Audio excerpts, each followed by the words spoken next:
Assalamualaikum warahmatullahi wabarakatuh.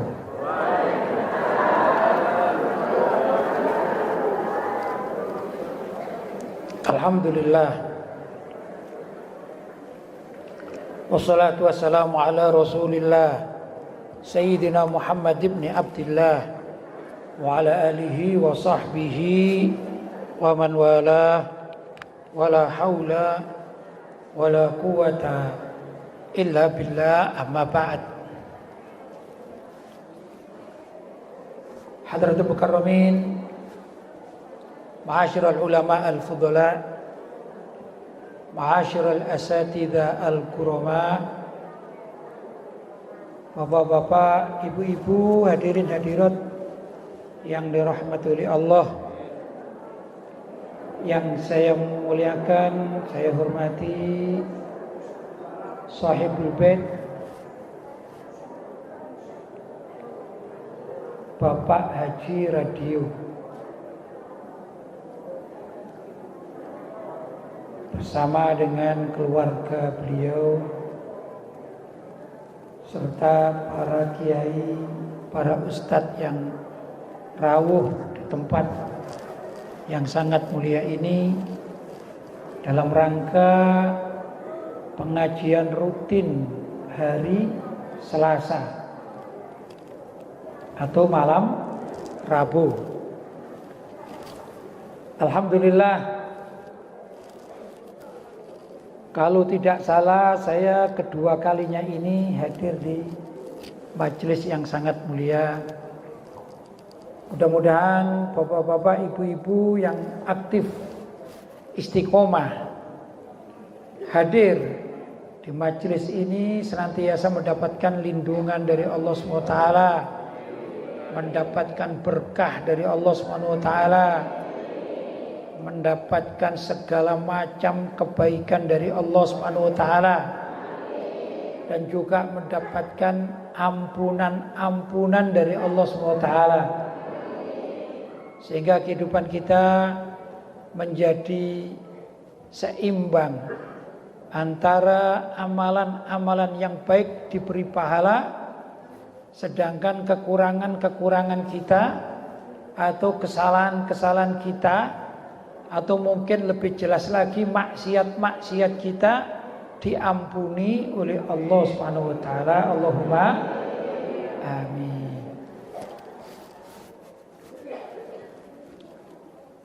Di dalam satu hadits Nabi Shallallahu Alaihi Wasallam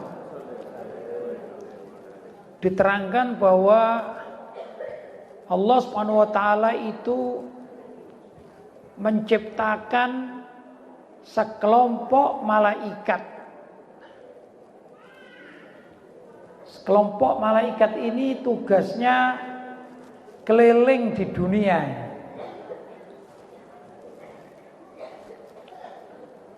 Tugas utamanya adalah mencari tempat-tempat di mana di situ dilantunkan zikir-zikir kepada Allah. Namanya malaikat sayyahin atau sayyarin. Kalau dikatakan sayyahin dari kalimat siyaha. Siyaha itu bepergian. Kalau disebut sayyarin itu dari kalimat perjalanan. Seperti mobil itu bahasa Arabnya sayyaroh. Jadi malaikat ini beberapa malaikat tugasnya keliling. Kalau sudah mendapatkan majelis taklim seperti yang kita laksanakan ini malam ini, maka mereka tawaf ini. Jadi hakikatnya malam hari ini di sekeliling kita ini ada malaikat yang tawaf. Bukan satu malaikat, tetapi banyak malaikat yang ditugaskan oleh Allah bertumpuk-tumpuk Sampai yang paling akhir itu berdialog dengan Allah Subhanahu wa taala.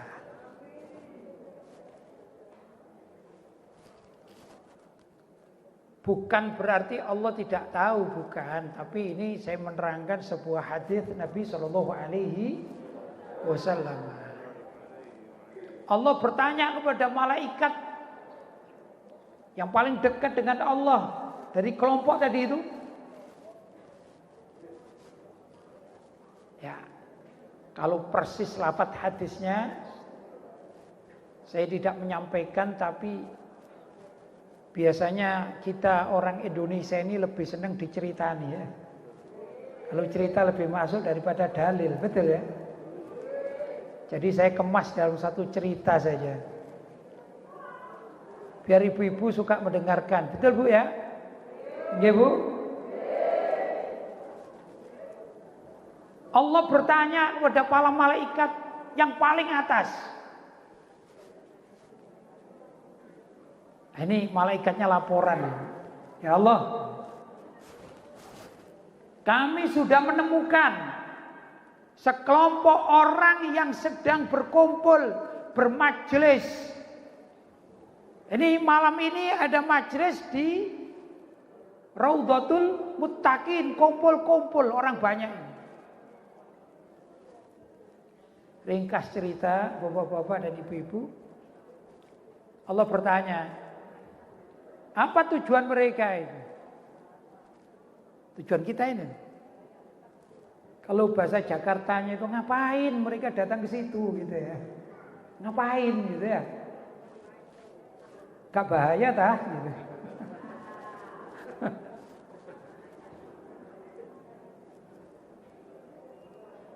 Malaikat yang paling atas bertanya kepada yang ada di bawahnya, namanya juga estafet itu. Coba ditanya, tanya. Kemudian kepada bawahnya lagi, sampai pada malaikat yang paling dekat dengan kita ini. Oh ternyata orang-orang itu datang untuk berzikir kepada Allah. Tadi baca sholawat, ya? Tadi baca sholawat. Oh ternyata mereka datang untuk hadir majelis taklim. Ya kita-kita ini sekarang. Betul enggak Pak? Betul enggak?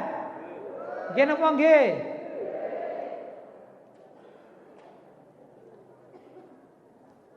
Laporan kepada Allah SWT. Kemudian Allah bertanya, tujuan mereka itu apa? Tujuannya apa hadir? Kalau tadi kan mengapa? Zikir. Tujuannya apa? Setelah malaikat memperhatikan kita-kita ini, saya tanya ini. Kita datang sini ingin mendapatkan pahala atau tambah dosa? Dapat pahala. Maka malaikat ini tanya estafet sampai kepada Allah SWT. Kata malaikat yang paling dekat dengan Allah, ternyata orang-orang yang hadir sekian banyak ini ingin mendapatkan pahala. Akhirnya Allah menurunkan pahala. Alhamdulillah, malam hari ini Allah menurunkan pahala untuk kita. Dalam bahasa lain, tujuan mereka itu ngapain? Kata bahasa Jakarta. Ya Allah, mereka itu hakikatnya ingin masuk ridhomu atau surgamu ya Allah. Betul enggak kita hadir gini ingin masuk surga? Betul enggak? Itu karena kita ada di majelis Allah menerima. Saksikanlah mereka ini min ahlil jannah. Allahumma amin.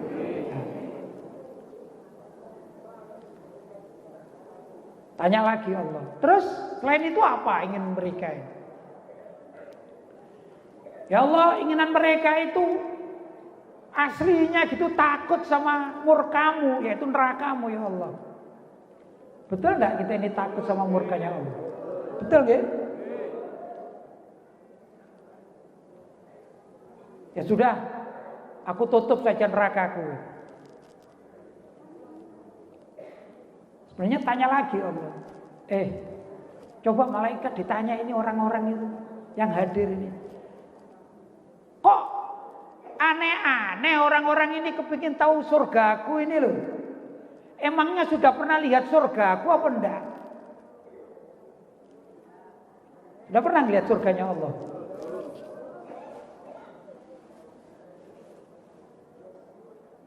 Gimana kata Allah?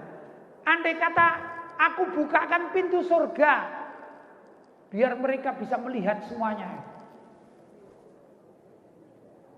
Kira-kira gimana gitu? Mau pulang enggak kita dari sini? Hah?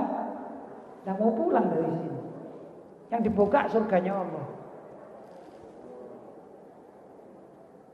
Ya. Pintu surga itu maftuh.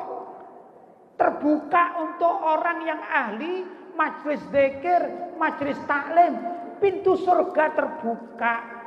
Hanya saja sekarang pintu hati kita yang masih tertutup, itu masalahnya. Andai kata pintu surga dibuka, pintu hati kita dibuka oleh Allah, kita bisa melihat keindahan surga. Kalau gitu ibu-ibu, kalau sudah diperlihatkan surga, kira-kira pingin setiap hari hadir majelis taklim, apa pingin di rumah aja nonton TV? Majelis taklim.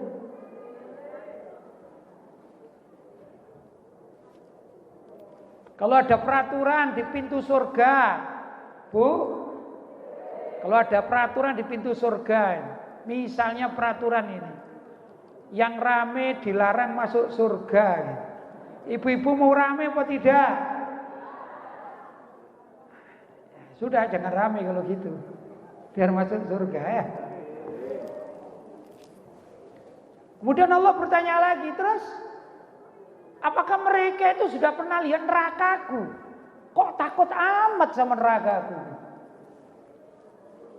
Belum ya Allah, belum pernah melihat nerakamu ya Allah.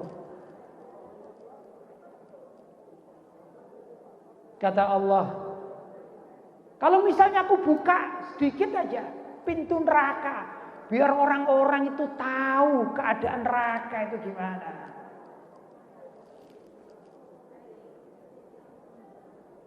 Neraka itu bapak-bapak dan ibu-ibu digambarkan dalam hadis yang lain.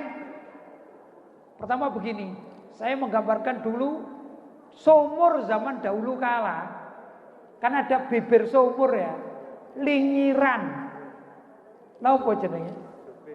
Joben, tembok sumur, pinggiran ya. Ini sumur zaman dulu kala, enak dicontoh nih. Dalam satu hadis terangkan, andai kata sumur dalam itu adalah neraka dan di atas tanah itu masih ada linggiran sumur, tembok sumur, napa niku jenenge? Jubennya sumur.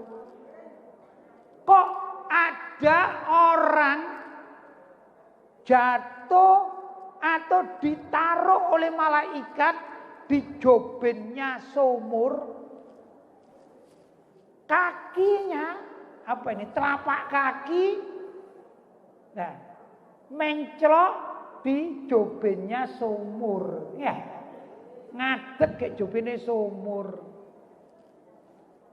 Dalam hadis terangkan itu otaknya umep,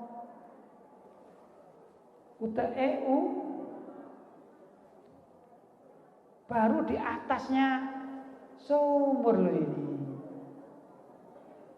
Kira-kira di dalamnya gimana ini kita? Bu, pingin boten delok neraka jerone, Bu? Pingin apa ndak? Itu Ternyata orang yang hadir majelis taklim, kata Allah SWT, kalau mereka takut ya sudah aku tutup saja itu pintu neraka. Alhamdulillah. Habis itu Allah bertanya, sudah itu aja dah keinginan mereka. Enggak ya Gusti, kata malaikat paling atas itu. Orang-orang itu pingin ampunanmu. Ini yang paling utama. Pingin ampunanmu. Kita kepingin diampuni Allah atau enggak? Allah berfirman, faqulu lahum fa innahum maghfurun. Katakan, sampaikan kepada mereka, orang-orang yang hadir di majelis taklim, asalkan niatnya benar. Fa innahum maghfurun. Sesungguhnya mereka itu telah diampuni semua oleh Allah SWT. Alhamdulillah. Karena itu bapak-bapak, ibu-ibu, kalau hadir majelis taklim, Bu, lek hadir majelis taklim pun kata sing cerewet, istighfar mawon sing kata, nggih.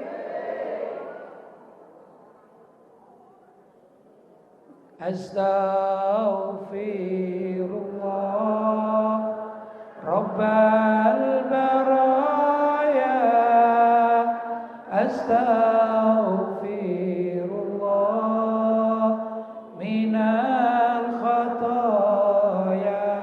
Ping 3. Astaghfirullah Rabbal baraya, astaghfirullah minal khataya, astaghfirullah Rabbal baraya, astaghfirullah minal khataya.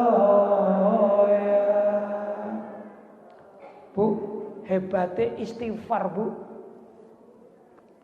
Ibu, bapak-bapak kalau rajin istighfar itu semua hajatnya dipenuhi oleh Allah. Dalam riwayat Imam Al-Jauzi radhiyallahu taala anhu, beliau meriwayatkan atau menukil biografi Imam Ahmad bin Hambal. Tahu Imam Ahmad bin Hambal ya? Muridnya Imam Syafi'i. Imam Ahmad bin Hambal itu yang meletakkan dasar mazhab Hambali. Suatu saat Imam Ahmad bin Hambal itu rumahnya ada di Baghdad. Suatu saat Imam Ahmad bin Hambal tatkala sudah usia menjelang tua, tiba-tiba beliau punya keinginan pergi ke Syam, Syria. Mungkin kalau Indonesia itu dengan Malaysia itu jauh, cuman bisa lewat darat. Zaman itu pepergian jauh. Tiba-tiba Imam Ahmad bin Hambal ingin kerentek dan keinginan yang kuat untuk pergi ke negeri Syam. Perjalanan jauh, sangat jauh. Tapi unik. Aneh, Imam Ahmad itu tidak punya tujuan. Tidak punya tujuan. Kalau kita pergi ke, misalnya ke Medina, kan tujuan ada ya. Ingin ziarah ke makam Rasul, kan gitu ya. Mau ke Mekah, ingin tawaf di Ka'bah, kan ada tujuan. Saat itu Imam Ahmad bin Hambal yang penting berangkat, nggak tahu tujuannya apa. Padahal seorang imam yang luar biasa. Ringkas cerita, sampailah Imam Ahmad bin Hambal di negeri Syam.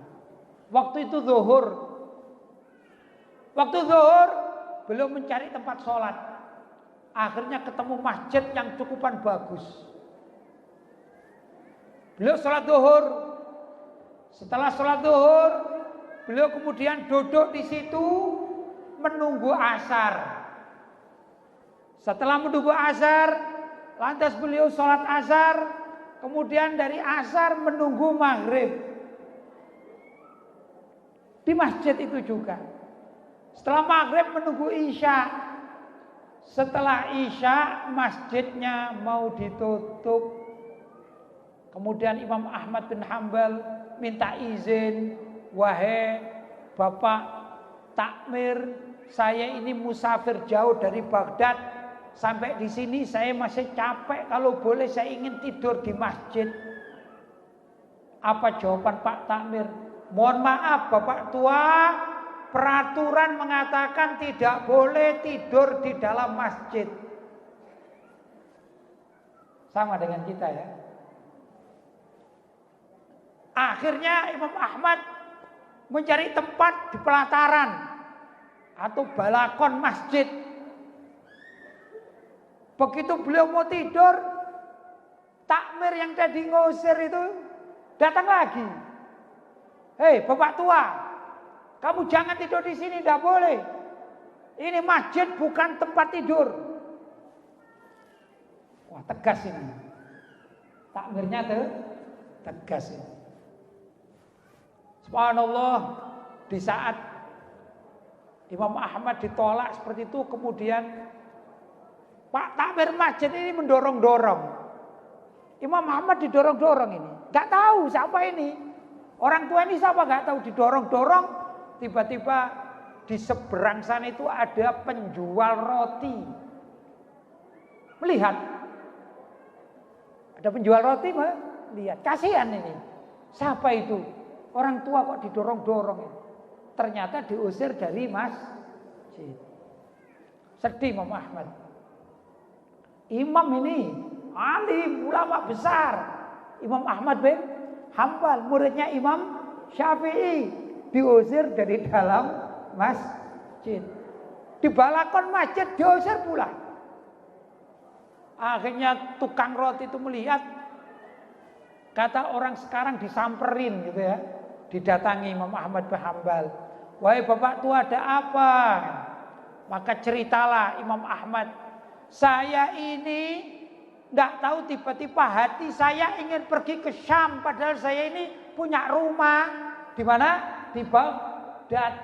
Ibarat orang Indonesia ingin ke Malaysia, ditanya ada apa ke Malaysia? Enggak tahu juga, ada apa enggak tahu juga. Pokoknya pingin aja nih. Waduh, sudah gini aja, Bapak tua, engkau tidur di toko atau perusahaanku nih, kecil lah namanya roti ya. Di tokoku aja. Sudah dibawa ke tokonya ini. Besok kau pagi boleh kau pergi.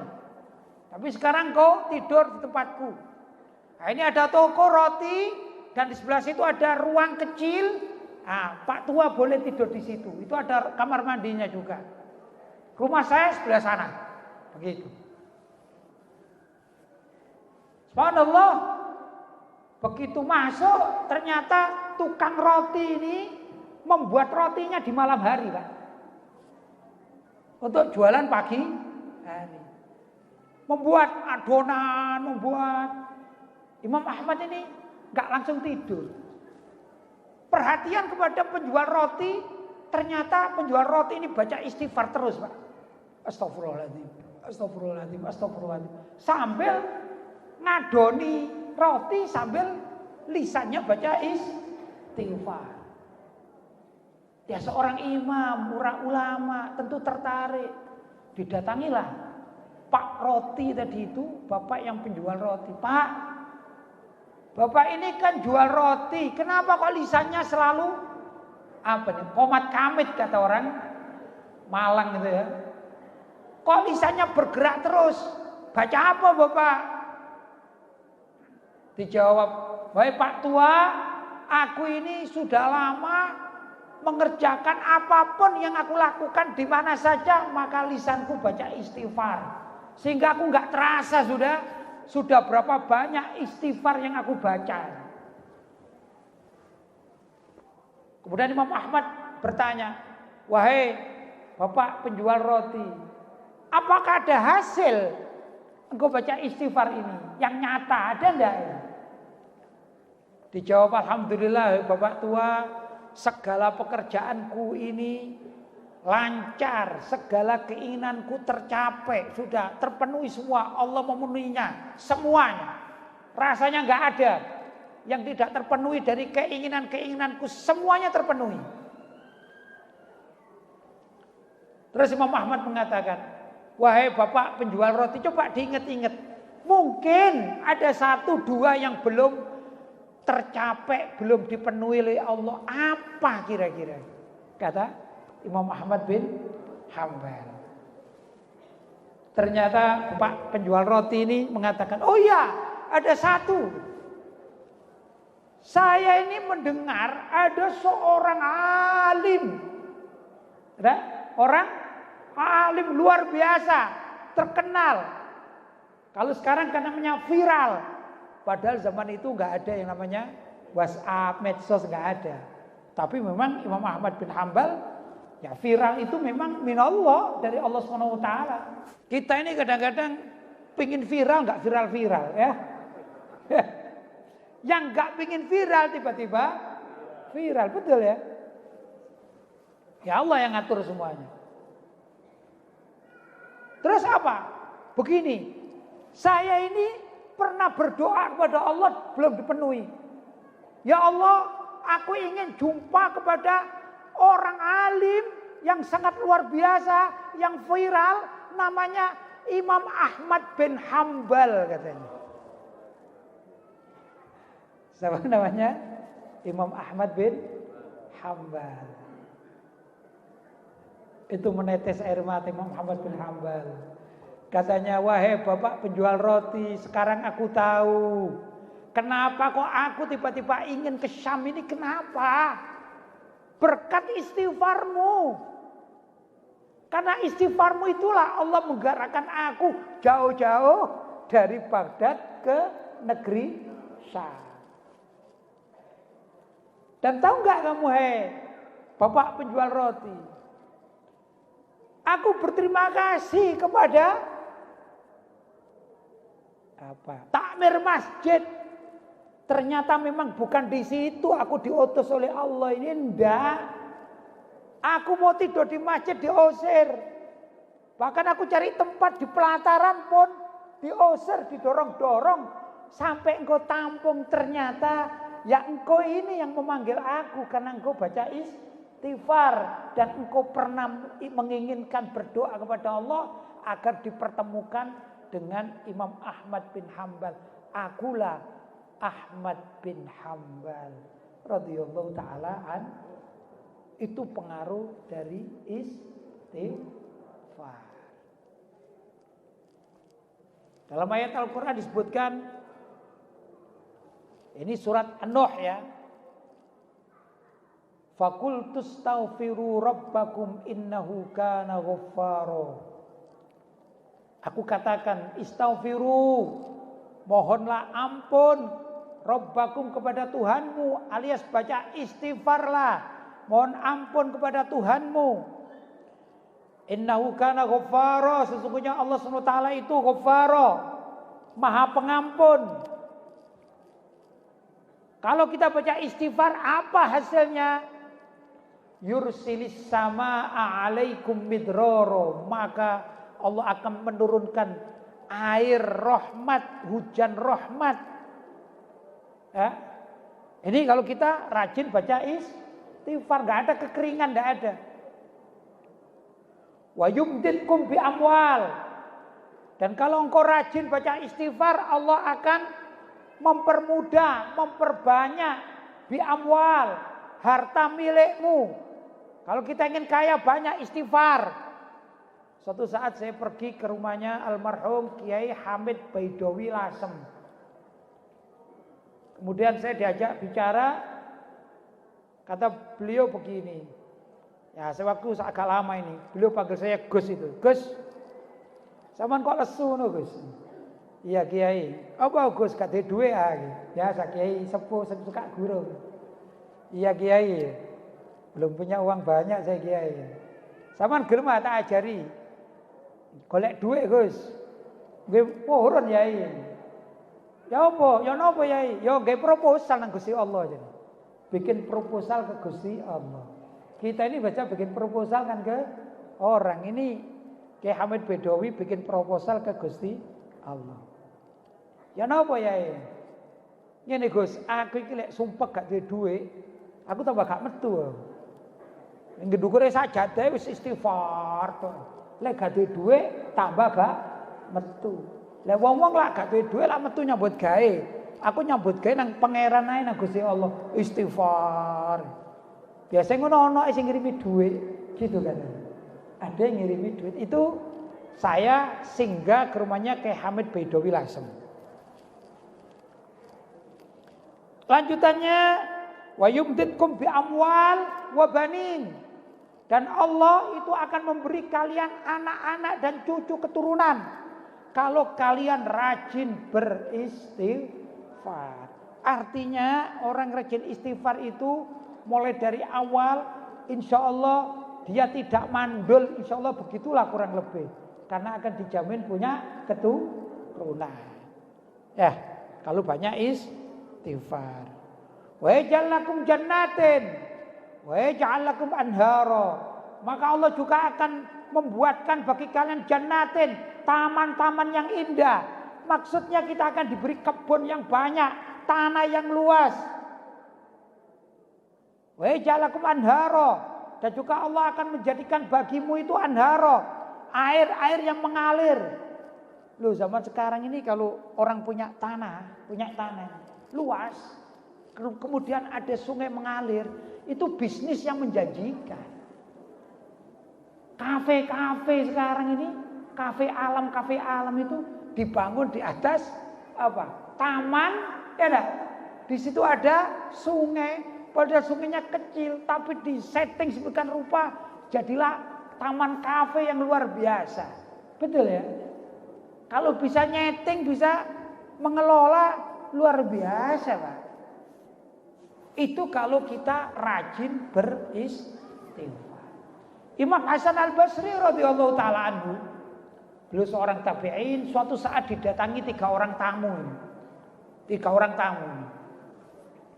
Yang satu adalah tamu ini dulunya kaya raya. Tiba-tiba pilot jatuh, bangkrut. Yang satu kepala desa yang di desanya itu paceklik, kekeringan, sudah tidak ada air sama sekali. Tamu yang ketiga, ada orang menikah sudah 15 tahun belum diberi anak. Ceritanya begitu. Kemudian Imam Hasan Al-Basri memanggil, sini Pak. Panggil satu. Ternyata kepala desa.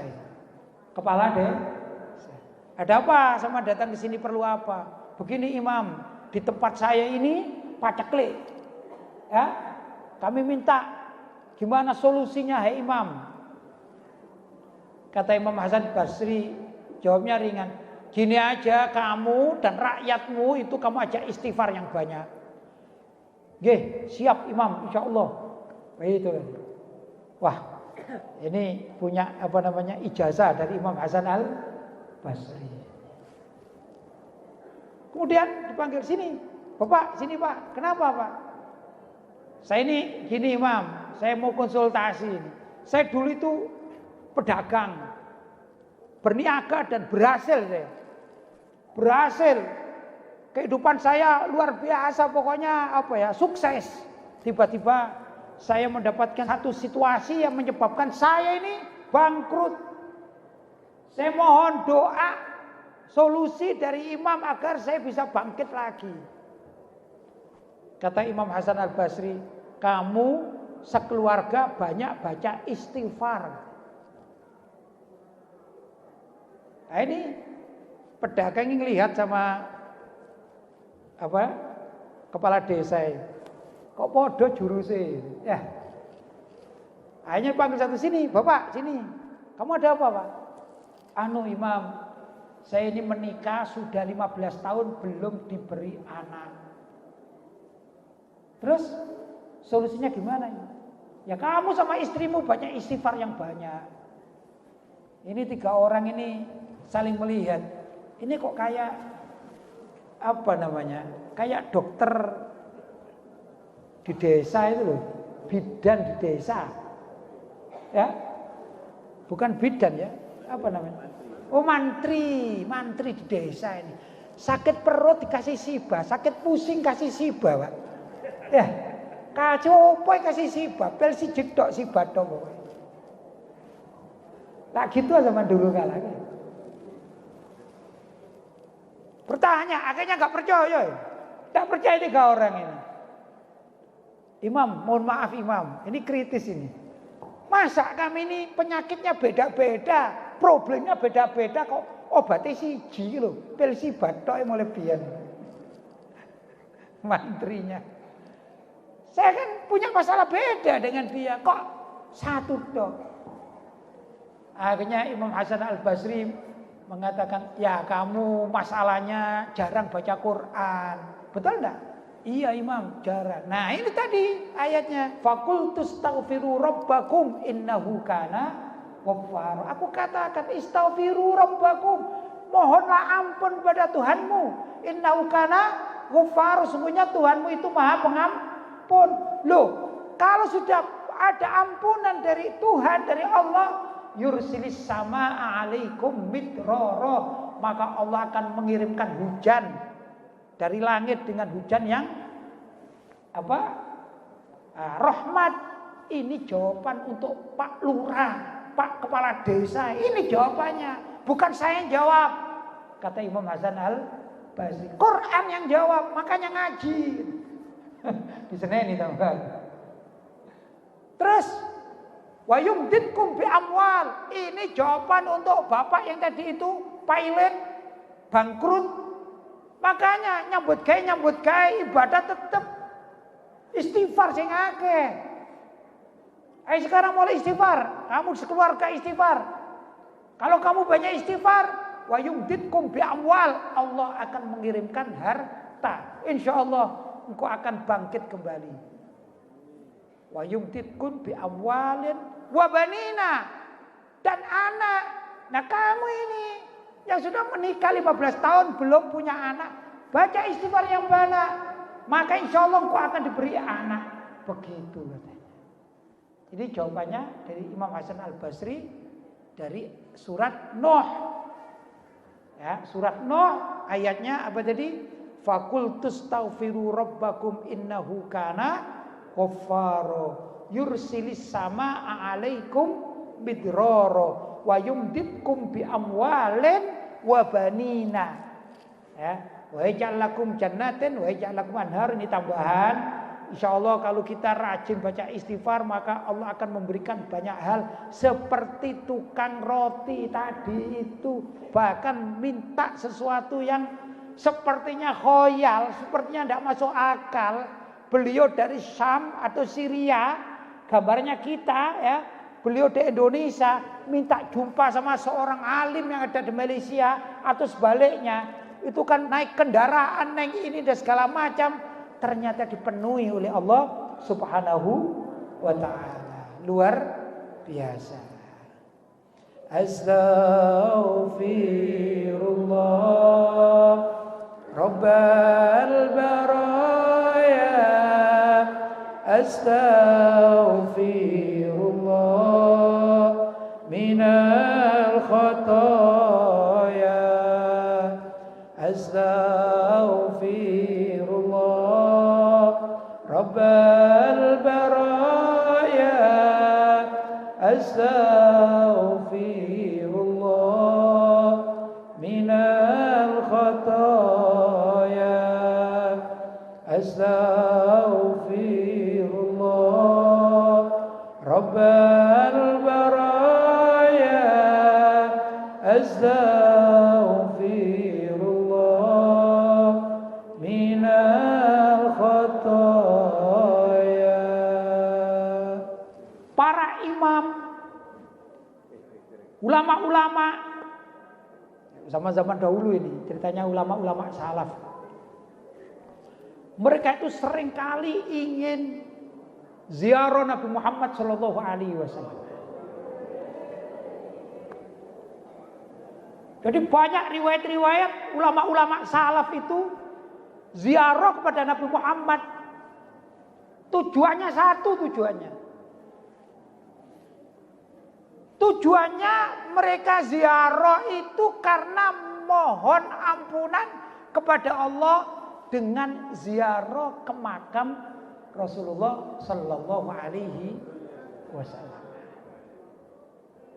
Ada di antara para ulama-ulama itu datang masuk ke kota Madinah dari pintu kota Madinah ini. Kalau saya gambarkan ya. Kita kan orang Malang ya. Kita orang Malang ya. Pintu gerbangnya itu lawang. Ka'bahnya di Masjid Jami' Malang misalnya. Loh, orang-orang ini biasanya ini ya. Kalau sudah masuk kota Madinah ini, mulai dari pintu ya, di lawang sana ya, itu dua yang dibaca, sholawat dan istighfar. Sholawat dan istighfar. Kenapa? Mereka bersolawat karena rindu pada Nabi, sedangkan mereka beristighfar itu karena takut setiap harinya melakukan kesalahan kepada Allah. Istighfar, sholawat, istighfar, sholawat, istighfar, sholawat. Begitu. Tatkala mereka datang di hadapan Nabi Shallallahu Alaihi Wasallam di makam Nabi itu, yang dibaca adalah walau annahum, ayat maksudnya, walau annahum idzlamu anfusahum fastaghfirullaha wastaghfara lahumur rasul lawajadullaha tawwabar rahima. Andai kata walau annahum idzlamu anfusahum, andai kata mereka orang-orang itu tahu kalau dirinya ini zalim kepada diri sendiri, kakean maksiat, kakean dosa. Saya tanya ini, wong Indonesia kira-kira akeh ganjarane apa akeh dosane kira-kira? Napa buktine Pak? Kula kali panjenengan kaken dosa iki Pak. Tahu buktine sampean? Bukti nyata. Semerap.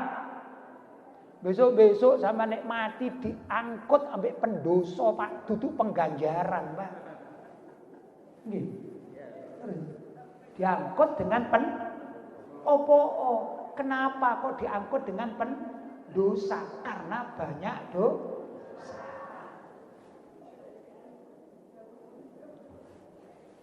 Karena Allah SWT berfirman, "Wa ma khalaqtul jinna wal insa illa liya'budun." Tidaklah aku ciptakan jin dan manusia kecuali hanyalah untuk menyembah kepadaku. Kita ini dalam sehari semalam akeh kerjone, akeh nganggure, apa akeh ibadahi kita ini. Banyak mana ibadah kita dengan pengangguran kita? Lupa satu detik itu dosa kepada Allah. Apalagi berdetik-detik. Wah, kita bukan detik hitungannya, jam dan hari. Kadang-kadang seminggu lali sholat bareng kadang-kadang. Betul? Itulah Indonesia.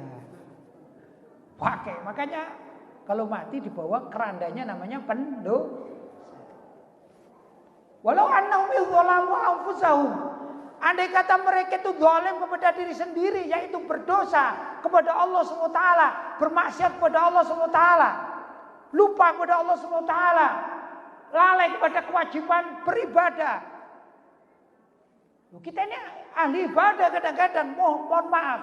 Saya ini misalnya, saya ini tidak pernah telat sholat, bahkan saya ke masjid tiap saat. Pertanyaannya, apa pasti sholat kita yang diterima oleh Allah SWT? Belum tentu. Opus bener sholat kita ini. Apa rokok kita sudah bener? Apa kita sudah tahu barang najis tidak najis? Apakah dan lain sebagainya. Paling utama, apakah kita sholat ikhlas? Ini paling luar biasa. Apakah kita khusyuk? Ini pertanyaan bagi kita semua. Betul? Kadang-kadang kita ini berpikir. Karena itu katakan walau annahum idzalamu anfusahum, kalau mereka itu zalim kepada diri sendiri, yaitu banyak maksiat. Ja'uka, lantas datang kepadamu, hai Nabi Muhammad. Fastaghfirullah, lantas mereka beristighfar kepada Allah, datang beristighfar. Bukan mohon ampun kepada Nabi Muhammad, tapi datang kepada Nabi Muhammad, ke makam Nabi Muhammad, rame-rame ziarah Nabi Muhammad. Kemudian mereka beristighfar. Di mana istighfar? Di depan makam Nabi Muhammad sallallahu alaihi wasallam. Wastaghfara lahumur rasul.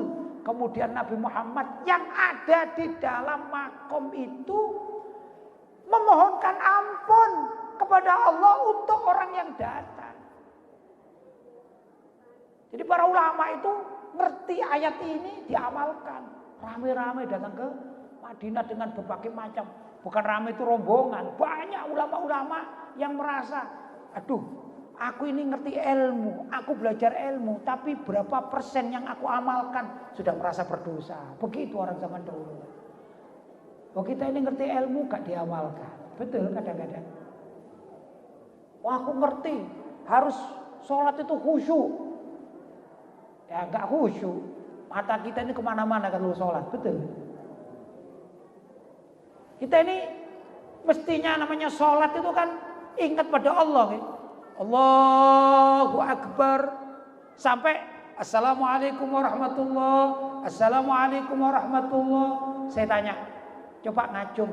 Siapa yang sholat sejak takbiratul ihram sama sampai salam ndak inget donyo, inget Gusti Allah tok. Sapa kira-kira? Coba ngacung. Gak eling sandal anyar, ndek iki endi?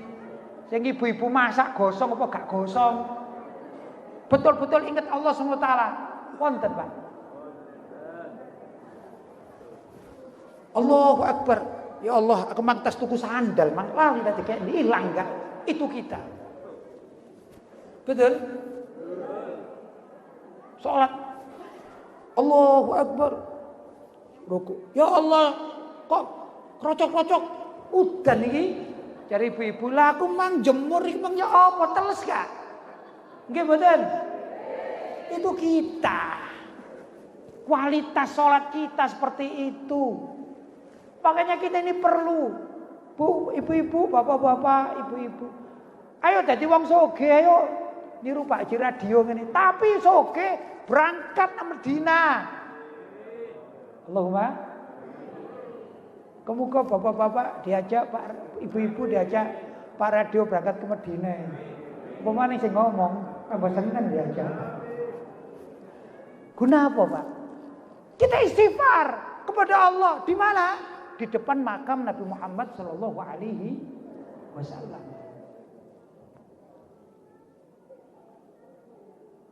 Ayat lanjutnya, la wajadullaha tawwabar rahimah. Pasti lanya itu lam taukid. Pasti mereka akan mendapati Allah dalam keadaan maha pengampun. Itu kalau ada orang mau datang ke makam Nabi untuk baca istighfar.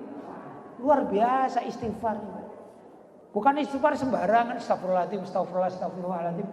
Kadang-kadang kata Imam Ghazali, istighfaruka yahtaju ilal istighfar, katanya. Istighfarmu mocoi kadang-kadang butuh diistighfari. Soalnya apa, Pak? Bocah istighfar gak niat, gak teko hati, Pak. Kadang-kadang perlu diistighfar. Contoh, mohon maaf ini misalnya itu, misalnya. Ono wong katene mabuk, misalnya ini apa namanya? Nopo, Pak? Vodka, oke vodka, bir. Bocah bismillahirrahmanirrahim minum. Ngeluh, astagfirullahaladzim, astagfirullah. Iku lak ngenyek istighfar aja nengi. Betul? Ini termasuk istighfaruka yahtaju ilal istighfar. Kamu baca istighfar itu perlu diistighfari karena kamu ndak niat. Bukan baca istighfar mohon ampun kepada Allah, tidak. Tuh zaman sekarang banyak, Pak. Istighfar itu dilagokno. Bagus istighfar dilakukan. Tapi kadang-kadang lagunya kayak golek duit, Pak. Bukan baca istighfar untuk mengajari orang. enggak. Atau bukan istighfar untuk dirinya enggak. Tapi lagunya dicetak, diperbanyak, ya, dijual. Jenenge bisnis istighfar. Niku jenenge istighfaruka yahtaju ilal istighfar. Sesungguhnya kamu baca istighfar itu perlu diistighfari. Nah, kalau kita baca istighfar dengan sungguh-sungguh seperti para ulama salaf-salaf terdahulu, mereka jauh-jauh datang kepada Rasulullah hanya ingin mohon ampun kepada Allah agar disaksikan oleh Rasulullah, jauh-jauh dari negeri tempat mana-mana saja datang ke Madinah khusus untuk baca istighfar. Itu hebatnya istighfar yang betul-betul super jempol, Pak. Kualitas yang super begitu. Makanya kita juga bisa, kita istighfar dari sini bisa. Bagus. Tapi hati kita juga harus hadir. Hatinya harus hadir. Hadir. Aku iki maksiate. Aku ketemu cok istighfar. Mudah-mudahan Allah mengampuni, itu pertama. Kedua, memang aku ada di mana? Malang. Aku akan menghadap kiblat, Pak. Hadap kiblat. Aku yakin karena Nabi Muhammad itu makamnya sekarang ada di Saudi, namanya Jihatu, ya Saudi Arabia, Madinah. Masuk gak persis, tapi aku yakin hatiku sekarang aku peruntukkan untuk Nabi. Aku bayangkan sekarang aku berdiri, misalnya berdiri. Ya, berdiri. Saya yakin di depan saya ini persis adalah makam Nabi Muhammad SAW. Kemudian baca istighfar. Astaghfirullahaladzim. Astaghfirullahaladzim. Insya Allah sampai. Walaupun kita ada di sini. Cuman kadang kita nggak gitu kan. Mau baca istighfar. Astaghfirullah. Iyo, enak jadi lagu nih. Suaranya enak. Suaranya didahulukan. Ini kita. Karena itu perlu sekali kita ini belajar kualitas tentang ibadah, ya ibadah kita sendiri. Nggih napa mboten? Nggih napa mboten? Bapak-bapak dan ibu-ibu, barangkali itu mungkin yang dapat saya sampaikan. Saya mohon maaf yang sebesar-besarnya, apalagi di sini banyak kiai-kiai sepuh. Saya tadi tidak ngerti kalau banyak kiai-kiai sepuh, mestinya beliau-beliau yang nasihati saya ya. Tapi namanya sam'an wa ta'atan. Sesuai dengan keinginan Bapak Haji Radio agar saya menyampaikan sedikit cerita-cerita, bukan nasihat, tapi tadi cerita-cerita. Mudah-mudahan cerita-cerita ini ada manfaatnya. Allahumma amin. Niku mawon nggih? Sampun nggih? Lek tasik pingin diceritani bersambung nggih. Insyaallah kapan-kapan kalau tak dolen mriki ya. Tapi dulunya awan, panjenengan mboten wonten biasanya ya. Nggih niku mawon. Wassalamualaikum warahmatullahi wabarakatuh.